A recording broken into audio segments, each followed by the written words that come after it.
அந்த அந்த உப்பு கரைசலை ஒரு பாத்திரத்திலே போட்டு சூடு பண்ண வேண்டும்.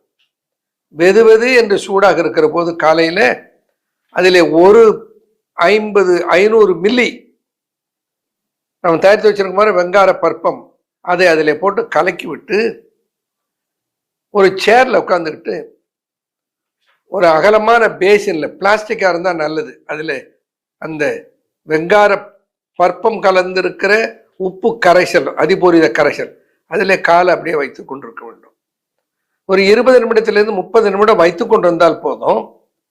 காலில் இருந்தாலும் கையில இருந்தாலும் அந்த ஆணி கையை வைத்துக் கொண்டிருக்கணும். கையில இருந்தா காலில் இருந்தா காலை வைத்துக் கொண்டிருக்க வேண்டும்.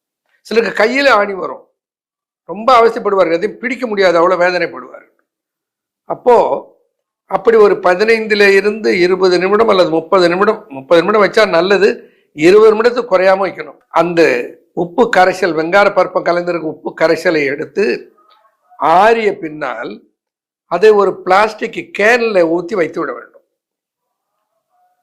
இப்ப காலை மடக்கி இந்த பாதத்தில் இந்த கால் ஆணியை பார்த்தீங்கன்னா அது கொஞ்சம் அப்படி பிதுங்கின மாதிரி இருக்கும்.